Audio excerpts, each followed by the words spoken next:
Hello there, Math 160 students. As you can see, we have a project that is due in a few weeks. And in the past, I used to expect my students would generate formulas that look like this with inserted values from the research they had done on the topic that they chose for the project.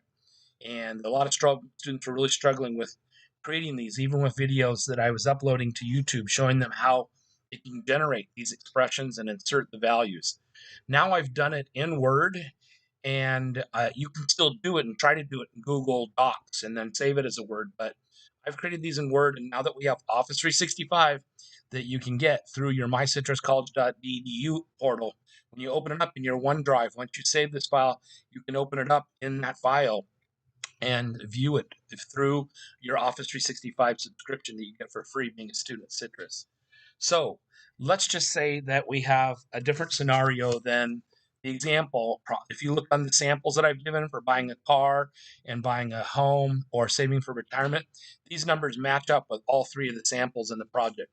You obviously cannot just copy and paste these into your project because that would be plagiarism using my sample projects as your project. You have to do your own research and find the average of three purchase prices for a car as well as three APRs, and then you pick how many years you want to pay the car off, or three averages of three researched home prices and APRs for home loans, and you can pick, I think it's 15, 20, or 30 years as your choice to pay it off. And then you have to do some research to find what your three salaries are going to be making, and when you divide that by your APR, that determines what nest egg you have to have in retirement so that when you stop working, the interest on that nest egg, which is 6% in this case of this, would be the amount that matches with what the sample salary was at all three of the samples. So I want to take you through this and show you how we can look at a different scenario. And you obviously can't use these values either in your example, in your project. Your project has to be based on your unique research.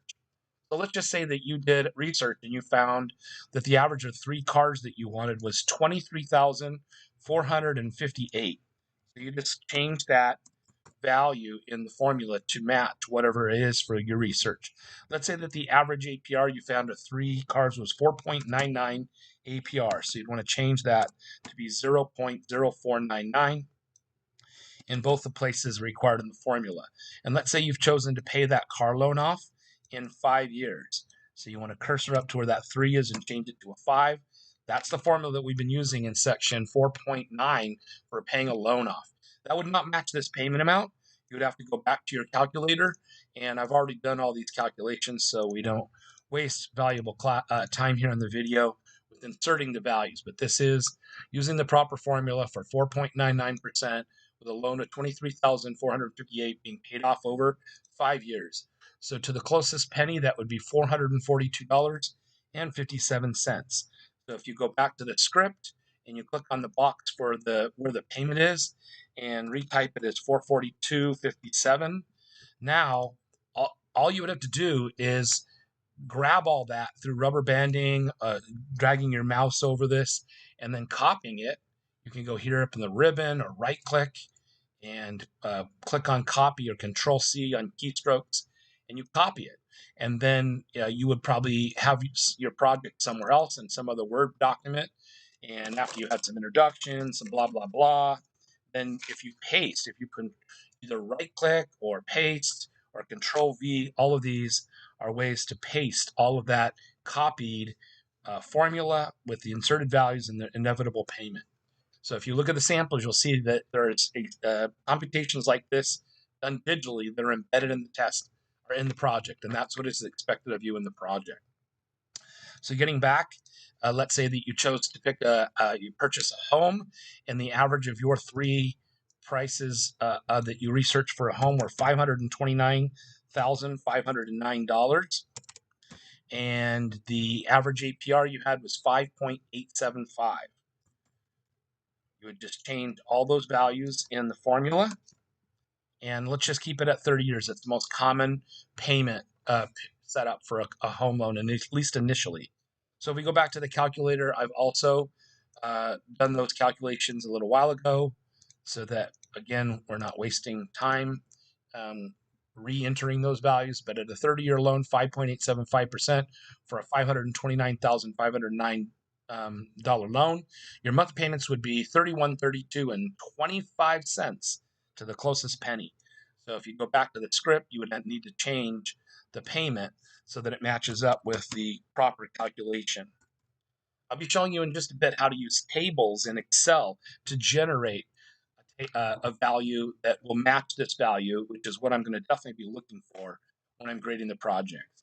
So let's just say that somebody has an average of 3 salaries and at $63,250, and they assume that they'll be getting 5% interest rate throughout their retirement, when they're saving for retirement, and later in the retirement. So if you read the directions, you will see that in order to save for the future, you have to generate what your nest egg will be. And you divide your average of your 3 salaries by the APR that you're going to be earning. What that does is find out how much money you need in your nest egg, in your retirement fund, so that 6% of that value will end up being the $63,250 that you were used to making as a salary, but you're now going to be earning an interest on this nest egg. And that's what you're going to be living on since you aren't working anymore. You're living on the interest on this $1.265 million nest egg. You never take any money out of that other than the money that's earned on that on interest each year. So if we go back to the script, you'll see if I change that to 1,265,000, then you would want to change the APR. This example is for 6%, and I'm changing it to 5. All the numbers in the initial document that you would have got were for the 3 sample projects that were already provided. So this person, I'm going to say that they're going to start working at 27, and they want to retire at 65, which would mean that they would work for 38 years. They need to change that Y value to 38. It certainly is going to be higher than these monthly payments, but if we go back to the graphing calculator app I have on my computer here, and I go back to that calculation using the formula for savings from section 4.C, 38 years of saving at 5% monthly yearly APR at compounded monthly when wishing to build a nest egg of $1.265 million means you'll be making monthly payments of $931.32. So if you chose the saving for retirement example, and that's what you want to do your project on, you would have to change that to the appropriate amount we just saw there, which was $931.32. $931.32. So any one of these calculations you can copy and paste them into your report. So you would just copy and then paste it like I showed you for the other. Let's take a look at the tables that I've also generated that I used to have students be creating as well, and they were also struggling with that. So if we click up here and change the title of this little portion that you're going to copy and paste into your project to the same $23,458 car, that was the average of the 3 prices that you did your research on. If you click on the cell, it's going to change all the values in the table based on that purchase price using something called absolute cell referencing in Excel. So when I change that to the $23,458, all the numbers change. We can leave the rows there as 3, 4, and 5 years, but let's change the APR. So let's just say that good credit was 4.99%.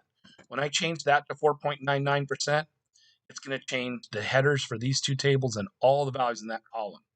Let's just say that when you don't have good credit but excellent credit, you get 5.5% benefit from that.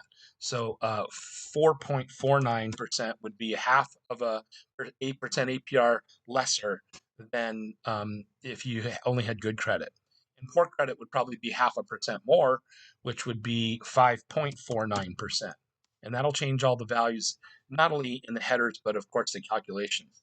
And sure enough, when we clicked and we looked at that one cell that pertained to the example I gave, which is 4.99% for 5 years, with that purchase price, that 442.57, it matches up with the amount that we did on the calculator It should be back here, 442.57, and it would also match with the value that I gave here in the script.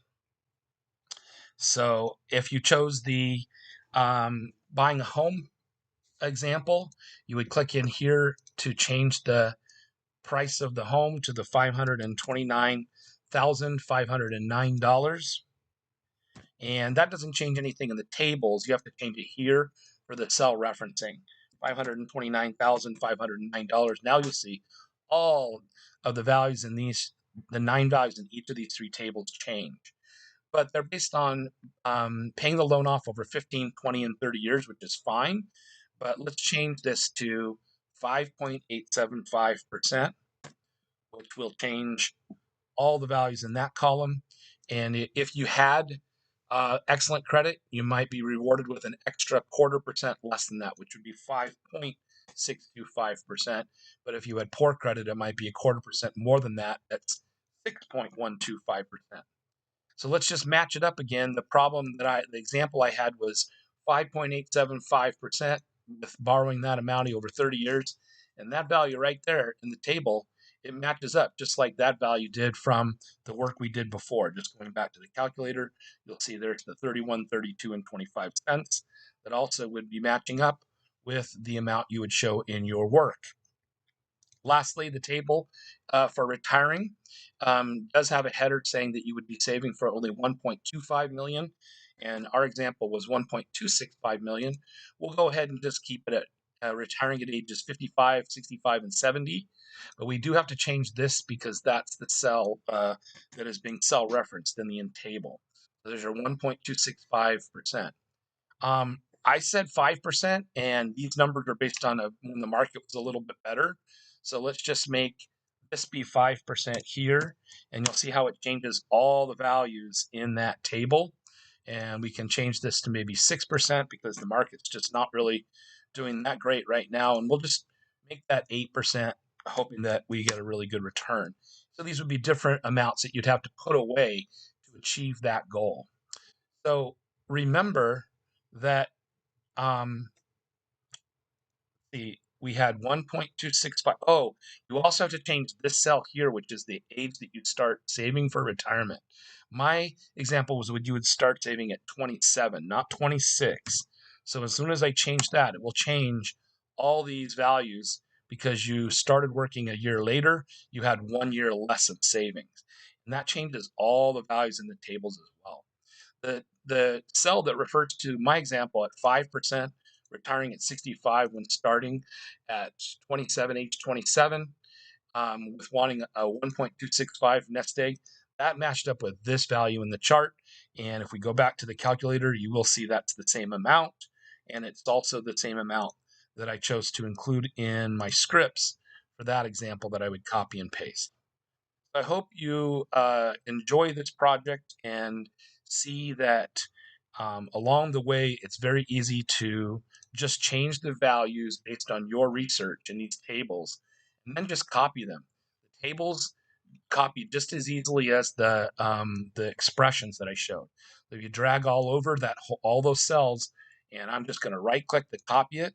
If I go back to my project, some point I can just paste that. So I'm going to use the keystroke Control V, and because the Microsoft Office products are all work well together, you'll see there's the table. Sometimes it's a little wonky, and you got to kind of change the width of each of these tables. So you don't really need a very wide table for the number of years. But you might notice that the table needs slight modification just so that it looks right. And obviously, if I push enter a few times and put this on a separate page, you'll see how the table looks a lot better once you've done those modifications. Okay, have fun on the project.